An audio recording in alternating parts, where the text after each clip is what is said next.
ICE's war against Colorado's public health inspectors could get expensive for ICE, and soon. We need to do better for people, and this is not keeping anyone safe. We're looking into the loophole that allows airlines to kick Coloradans off flights without compensation. She kind of grabs me and says, "Sir, you cannot board." And we celebrate a decade of neighbors taking time to talk about the good in their lives, big and small. My good news is we have a ton of Eggo waffles in our freezer. My good news is I overcame cancer. The inspiration behind what's become a tradition here as we celebrate 10 years on the air on Next. ICE's stonewalling of a tuberculosis investigation at its immigration detention facility in Aurora could get more expensive next week. ICE won't let public health inspectors inside to determine whether TB is spreading among the detainees. Star Marshal Zellinger explains as of next Wednesday, Colorado's Attorney General could start popping them with $50,000 fines. Normally, when there's a tuberculosis case at a business, local health investigators go to the business and figure out who may have been at risk of exposure.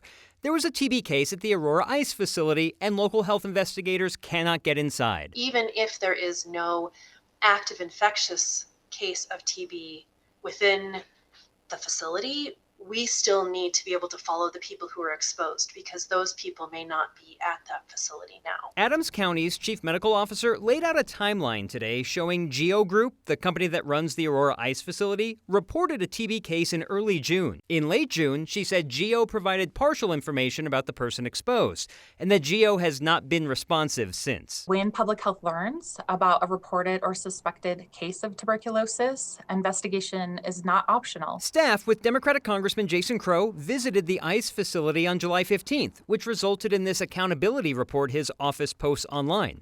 In it, his staff wrote that ICE's Office of Congressional Response said a detainee was put in isolation for TB on June 10th and has been deported, and that 61 people were exposed and put in quarantine. We also want to know of those exposed who might have been tested and what the results of that testing is. We need to do better for people, and this is not keeping anyone safe. Next Wednesday, a bill sponsored by Democratic State Representative Elizabeth Velasco is supposed to go into law, though a federal judge is still considering a GEO request to put that law on pause. If the judge does nothing or does not rule by Wednesday, Colorado's Attorney General could issue a $50,000 fine each time GEO denies access to investigate a communicable disease like TB. If the court hasn't ordered anything by Wednesday, do you want the Attorney General to issue a civil penalty to GEO? Yes. So I asked the Attorney General's office today if it would be issuing a fine on Wednesday, or if Democratic Attorney General Phil Weiser felt that a fine is even called for. I got two no comments. The first reason because the law allowing a fine is in court awaiting that ruling. And the second reason I got is the AG's office won't comment on enforcement actions it may or may not take. I may have to go to the gubernatorial campaign side to ask this question of Phil Weiser to perhaps get an answer about the AG's office. Oh my goodness, Marshall. I mean, so I guess that's a surprise. Have the health inspector said that the farther we get away from the active case, the harder it will be for them to track all of this down? I imagine it would be, right? Because people are coming and going from that detention facility? Yeah, for that reason, and because if you were exposed and tested and even came out negative, you're supposed to be tested again 8 to 10 weeks later. And if they have no idea who was even exposed or previously tested, they could be anywhere. And this is the problem of how do you go backwards in time to contact trace who was there at the time? All right, Marshall, thank you. Most of the local scrutiny of ICE activity has happened in Aurora because the facility there is the only current detention center in our state. But communities across Colorado have expressed concerns about the use of ICE field offices being used as temporary holding facilities. Many of these offices have been in operation for years. But local governments say they're worried they're being abused amid President Trump's mass deportations. Last night, Glenwood City Council voted to sue in state court over their local ICE holding facility. The site's been operating since 2003. It had a permit allowing it to be used for short-term detention up to 72 hours. City leaders revoked that permit in April after finding out that people were being detained there well beyond the limit. Now the city's suing, claiming the facility is still operating without a permit. New DHS Secretary Markwayne Mullin is defending the use of those facilities. In a visit to Colorado, he told Fox 21 in the Springs that 72-hour detention limit can, quote, sometimes be pushed quite a bit rather than risking releasing detainees back into the community. The last thing we're going to do is turn the worst back into the streets. So regardless of how long we have to keep that individual, we've got them off the streets and they shouldn't be on the streets to begin with, and we're not going to release them like sometimes the state does out of the prison systems. Reports from the Deportation Data Project show that the 72-hour limit is exceeded by quite a bit at least 9 facilities across Colorado. And according to their information, some people are being held for weeks at a time. One man was held at one of these temporary holding facilities for 39 days. An ICE spokesperson said the holding cells conform to national detention standards and that they're inspected regularly. We should say the Department of Homeland Security ignored our request to ask some questions of Secretary Mullen while he was in Colorado. This state's newest gun control law went into effect this month, prohibiting people from buying certain semi-automatics without first getting a safety course and the go-ahead from their local sheriff. A sheriff in southwestern Colorado is now the first to say his office isn't going to participate. Under the new law, if you want to buy a semi-auto with a detachable magazine, you have to go through a course via Colorado Parks and Wildlife, then go through an additional background check by your county sheriff. Montezuma County Sheriff Steve Nolan, a Republican, says his office won't be issuing those required certificates. He says he has constitutional concerns about the law, and he doesn't think that it'll improve public safety. He says even if he was on board, his office doesn't have the resources to do all that extra admin work. I would have to have a part-time or full-time administrative assistant in my administrative division to just handle the requirements back and forth. These mandates that come out, or these laws that come out from our state legislators, they don't have any funding attached to that to carry out what it is that the laws that have been passed. Nolan's the first sheriff to publicly opt out of this new law, but thousands of gun owners worked around it in advance. 60,000 people submitted applications for a background check to buy new guns in July, right before that new law took effect, August 1st. You ever wonder what happens when an airline doesn't get enough people to give up their seats for an overbooked flight? Ask Vince. He says Frontier scanned his boarding pass, then told him, stand aside. He asked our Steve Steger if the airline's allowed to do that. Turns out they are. Our 30th wedding anniversary, we booked a trip to Las Vegas to go to the Wizard of Oz at the Sphere. What happens in Vegas stays in Vegas became almost too literal for Vince Franisic when the gate agent scanned his boarding pass for his Frontier flight to return to Denver. She kind of grabs me and says, sir, you cannot board. It's like, what? For what reason? Yeah, no reason. Zero reason. Vince and his wife waited 45 minutes with 5 other people who'd been denied too for a supervisor to finally explain. She said the plane they downsized the plane from 186 to 180 people, and that's why you couldn't get on. This 40-year customer of Frontier says he couldn't believe it, and he especially couldn't believe the follow-up, an email from customer service respectfully noting that compensation for denied boarding is not applicable when a smaller aircraft is substituted for safety or operational reasons. I'm mad that they could get away with this and the lack of consideration for a customer. There are loopholes, and unfortunately, this is a case of a loophole. Bill McGee is a former FAA licensed aircraft dispatcher turned advocate for passenger rights. In fact, when he was working for Consumer Reports, he testified in favor of stricter rules on bumping passengers from flights. After a doctor was dragged off a United Airlines flight after the airline told him he'd have to give up his seat. They do allow some exceptions in which the airlines are not responsible for compensating passengers. And one of them is, in fact, if for whatever reason, the airline has to swap aircraft and use a different type of aircraft for that flight.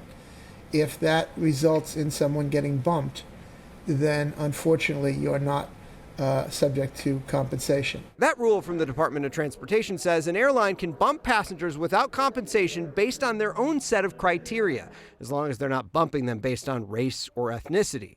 Some airlines like Southwest list their criteria on their contract of carriage. Frontier does not. I would suggest that the rule should be rewritten to say, okay, these are exceptions where this can happen, and it's understandable why it's happening, but airlines still need to compensate passengers. And certainly, at a bare minimum, airlines need to communicate with passengers. Vince eventually did get a flight voucher from Frontier, good for a year, as a gesture of goodwill, and was told Frontier is documenting his feedback for future improvement. Here's something else he'd like them to document. Absolutely wrong. It's wrong, and it's not fair to the customer. In a statement to us, Frontier said earlier delays impacted the aircraft that originally planned for that route, leading to the smaller plane being available for that flight. They told us their selection process for involuntary boarding includes a few factors, including when you check in or how much you paid for the reservation, which they say was the case here. McGee says it's sad that customers have to know their responsibilities here, or they have the responsibility of knowing what their rights are in this situation. And he says the best way to do that is to check the DOT's flyer rights page and to read that contract of carriage with your airline.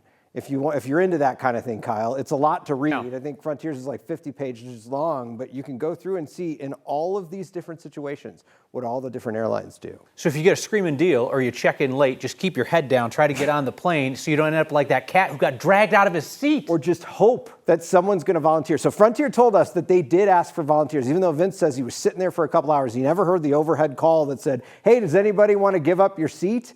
You hope that maybe somebody takes the offer and gives up their seat. Yeah, every time they page that, I'm always like, $10 million. Yeah, right. Steve Steger, thank you. Colorado's forests are primed to burn these days, and there have never been more Coloradans living in and around them. Communities need plans to protect folks. That's why this week's Word of Thanks microgiving campaign supports the nonprofit, the Ember Alliance. Now, folks are understandably worried about prescribed burns that clear away materials, because anytime you're dealing with fire, there's danger. But the Ember Alliance brings in experts to train local firefighters on how to do this safely. And they help individual communities come up with plans to protect themselves from wildfire. The folks in charge told me recently this is a generational issue that we're trying to deal with. So they get in there, they thin the forest, burn the slash piles, and they come up with these wildfire plans. They're not out burning now, way too dry, but this is the time to plan for the coming winter when it will be safe. Let's help expand their work in Colorado. Scan the QR code on your screen or text the word thanks to 303-871-1491 to get that link to donate. More than 8,000 of you are automatically giving to this and every one of our weekly campaigns through a monthly donation to the Word of Thanks Fund. Pick your amount and it's automatically split among everyone we feature, adding about $40,000 to all 5 campaigns this month. After 507 weeks of asking for your good news, figure it's time we turn the camera around on the people behind the idea. That's next. This November, Colorado voters will decide whether to add a right to natural gas to the state constitution. No one's trying to grab your gas at the moment. This is an effort from a conservative advocacy group to head off future regulation. Initiative 177 would enshrine in the state constitution the right to purchase natural gas for cooking and heating. It also specifies that utilities have the constitutional right to sell natural gas to homes and businesses. The conservative group behind the initiative, Advanced Colorado, says natural gas is a dominant energy source in Colorado and should be protected as Democrats push for cleaner energy. Earlier this year, a federal court blocked a state law requiring gas stoves to come with warnings about the health risks of cooking with natural gas. Corey Rebenhagen, we're going to be cooking tomorrow. Yeah, I mean, today was hot, but we're going to get unusually hot tomorrow. That's why we have heat advisories that have been issued out here on the western slope near Grand Junction, also down to the south. The heat advisory here across the Front Range covers almost the entire urban Front Range, 98 to 102 degrees coming up Saturday and Sunday. Take a look at the high temperatures forecast for tomorrow. Almost the entire eastern half of the state has a chance to hit that triple-digit heat. Take a look at Grand Junction out there, 105. That would break their daily record of 102 degrees. Our daily record tomorrow in Denver is 105. So even if we hit that 101 forecast, we won't come anywhere near that record. That also happens to be tied with the hottest temperature ever recorded in Denver at any day. We've hit 105 twice in our history. The red boxes here, that indicates the 9 News weather impact alert. We're just trying to draw your attention to the unusual heat there that's coming up near 100 degrees. It's going to stay hot into the first part of this week, 97, 96. But take a look at that drop towards the the end there, with temperatures staying below 90 with the rain chances going up. So that's a good news at the end of that forecast, and it looks like it's going to stay that way for a little while after that, Kyle. Lord Vader, what is your good news?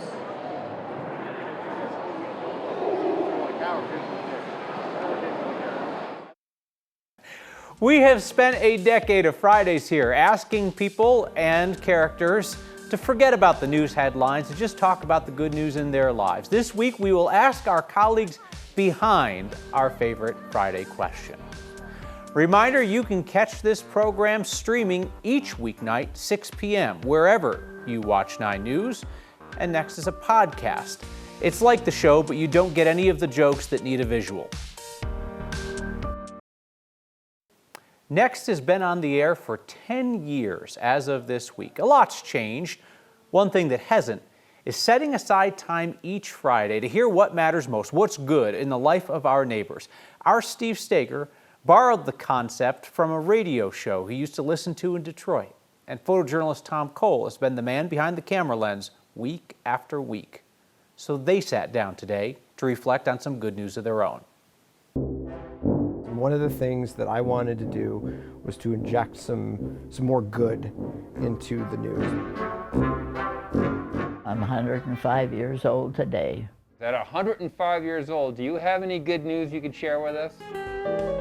Good news! There's this concept that I remember listening to on the radio for years when I was a reporter in Illinois. My good news is that I just got 4 baby chicks. Good news. A guy in Chicago by the name of John Williams, he had a radio show, and every Friday he would open up the phone lines for something that he called the bright side of life. I was like addicted to listening to it. All good news for you.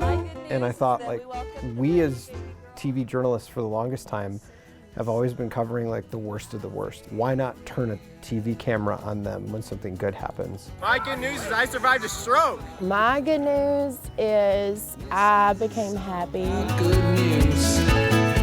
And why not report the good things that are happening in their life? My good news is we have a ton of Eggo waffles in our freezer. My good news is I overcame cancer and I feel good. You want some more thigh? Date my wife?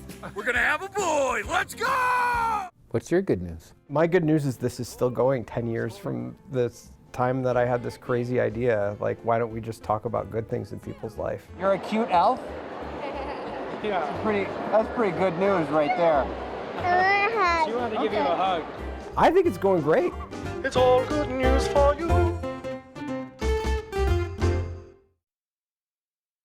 We'll always be grateful to Steve for that concept. Tom Cole and our late friend Corky Scholl have done most of those good news pieces, and they are always a highlight. Marilyn, thanks. Feedback's next. Email feedback from LW talking about the story about the tuberculosis at the ICE facility in Aurora. Writing, food for thought, if the person was deported, did they inform the place where that person was sent? Wouldn't that person expose other people? Bigger mess than is being reported. There's a lot of layers to this, right? That's why health inspectors want to get in and figure out who had TB, who had close contact, so forth, as opposed to just saying, you know, good luck to us all. This from Darren. Grateful for every episode of Next. My good news this Friday is that I live in a country that has a show like Next. Well, that is very kind of you to say. I appreciate all of your well wishes this week as Next turns 10.